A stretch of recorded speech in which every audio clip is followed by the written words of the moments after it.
बांग्लादेशर अर्थनीतिर अवनति लगे आंनो दा शेयार खालामनो नाजादों नोंथांमोना भिडिअखौ नायलांबानो जाबाय। नै दा भिडिअआ ओरैबायदि जागोन, नै दा मोनसे भिडिअआ नै दा जोंनि क'क्राझार गोजोन नोगोराव मोनसे आल्फाथ' नङा, जिहादी मोनसे मुस्लिमफोरनि बिग्रायारि हानजाफ्रा दा मा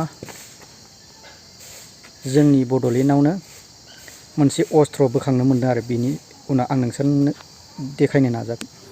Iron cases for making IDs paisung, iron pieces and plates and solid pieces iron of paisung jitu ID homale bahut destruction hobo, huge number of switches, wires aru firecrackers or kholi explosive ulwa hoise. So a lot of explosives, handmade grenade as well as 4 numbers of handmade rifles, 34 rounds of live ammunition and 24 rounds of jitu amar neighboring country পরিস্থিতি আছে ইটু পরিস্থিতির কারণে আমাক সাবধান থাকিব লাগিব। ইটু পরিস্থিতিকে লয় তারপরা এটা ডেসপারেশন আছে আমার দেশক ক্ষতি কৰিবলে, আমার সিটিজেনক ক্ষতি কৰিবলে, ইয়াত অ্যাটাক কৰিবলে। बांग्लादेशर अर्थनीतिर अवनति लगे लगे इकनमी डाउनस्लाइड होवार लगे लगे तार टेक्सटाइल इंडस्ट्री बंद हो जोवार लगे लगे अभूतपूर्वभावे बांग्लादेशीर आगमन भारतत बृद्धि पाइছে। सिदिनाखन त्रिपुरार मुख्यमंत्रीये কৈছে যে प्राय 1500 बांग्लादेशी তেওঁলোকে आबद्ध কৰিছে। BSFেও आबद्ध কৰি আছে, আমিও आबद्ध কৰি আছো। মই ভাবো যে আমি অসমত সাৱধান হবৰ হৈছে, কাৰণ প্ৰতিদিনেই 20 জন 25 জন বাংলাদেশী আমি ধৰি আছো আৰু আমি নধৰাকৈ কিমান কমাই আছে কি বুজিব নোৱাৰা কথা। হিন্দু নহয় কিন্তু গোটেইখিনি নামবিলাকতো মই দিয়ে আছো, গতিকে হিন্দু নে মুছলিম আপোনালোকে গমে পাই আছে। There has been crackdown yesterday also. We recovered some arms and ammunition linked to those jihadi organization.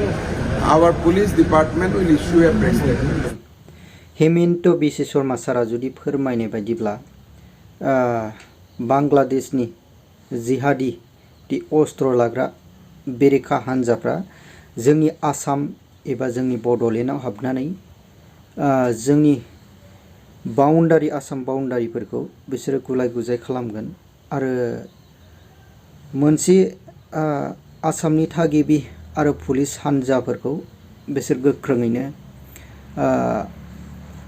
बिजिरनाय नायगिदिंनो खावलायदों आरोखि। बेनिखायनो जोंनिनो नै दा बड'लेण्डआवबो दा BTCआव गोब्राबैनो मुस्लिमनि राजखान्थि जिहादी बिसोर हाबनानै मोनसे बबावबा साइडआव बमाफोर होनो हागौ नामा आरो बड'लेण्डनि बिखायाव माबा मोनसे सोरनिबा सायाव बर'फोरनि सायाव क'क्राझाराव जे बोखांदों बे मेन क'क्राझारफ्राव बेफोरबायदियाव नायनानै बिसोरो बमफोर होनो हागौ आरो बेनिखायनो बर'फोर दा मोजाङैनो